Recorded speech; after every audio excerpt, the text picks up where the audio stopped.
Hi everyone, my name is Mei Hu. Today I will be talking about the story of Pripyat disaster, better known as Chernobyl explosion, and how it affected people and public health. This presentation looks at the disaster from a public health angle. I will explain what caused the explosion, what happened right after, and how radiation spread.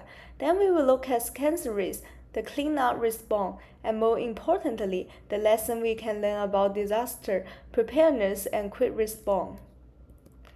Let's start with a quick timeline. The explosion happened in April 1986. The evacuation began the next day.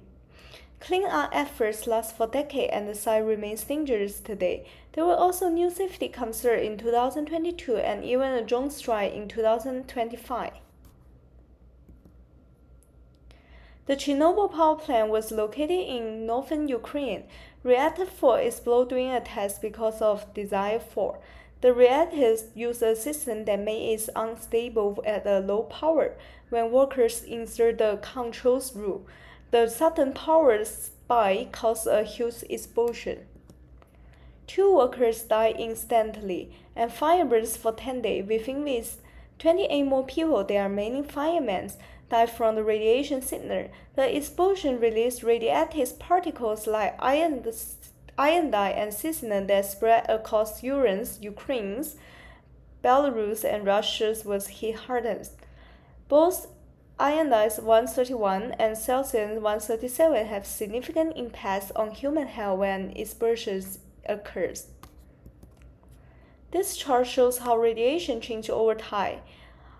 Iodine 131 has a short half-life and fade quickly, but cesium 137 stay in the environment for decades. That's why the area was unsafe for so long and still require monitoring.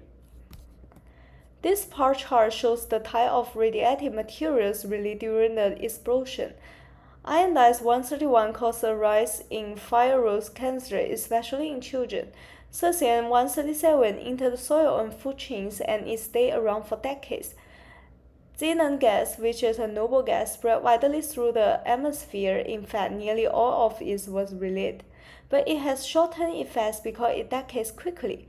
Even small amounts of plutonium and other heavy elements was released, which are dangerous over long periods.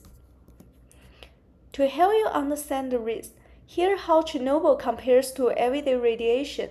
We use NSV stand for Miniesievert, which is a unit that measures the health effect of radiation on human body.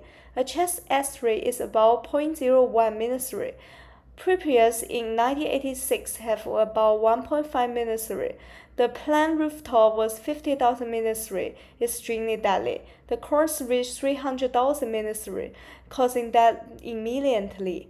Today, most of the area is safe unless you go near to the core.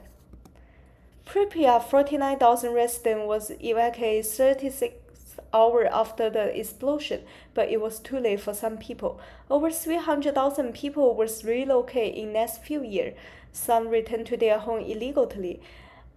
Recently, a few areas has reopened, but the zone remains mostly empty. The immediate health impact was severe. 134 workers got radio sickness and 28 of them died. Over time, around 20,000 people developed thyroid cancer, mostly children. Mental health also suffered. Fear, stress, and over 1 million abortions happened during the radiation fear, even in the low-risk area. The next few slides, I will focusing on the thyroid risk among the Belarus areas. This group shows a clear increase in trial-host thyroid cancer after the disaster. More cases appeared between 1991 and 1995, about 5 to 9 years after exposure. Kids under age 10 were hit the hardest. Long-term follow-up was key to detecting these cases. In teenager cases peaked later, around 1996 to 2000, girls was affected more than boys, with almost double the cases. This delayed peak shows how radiation affects young people differently over time and why long-term monitoring is so important. Here we can see the total number of thyroid cancer cases kept increasing until 2015. The shock rate is partly due to the radiation and partly due to the better surveillance. Females was always more affected. The trend reminds us that cancer doesn't always show up right away. After the disaster, 200,000 workers, called the liquidator, held a clean the site. They built a concrete seal over the reactor. In 2016, a giant steel dome was added to the cell itself for 100 years. Some way is still stood nearby, and full cleanup will continue into 2060. Today, the plant is sealed but still dangerous. Nature has returned to their exclusion zone. Animals live there now, but recent events like Russia invasion in 2022 and drone strike in 2025 remind us that even old disaster can cause new policy and environmental problems. In summary, Chernobyl released massive radiation. Thousands of people got cancer. The evacuation was too late, but we can learn valuable lessons. Act fast, communicate clearly, and keep monitoring for decades. These are lessons for public health professionals must carry in future emergency situations. Thank you for your listening.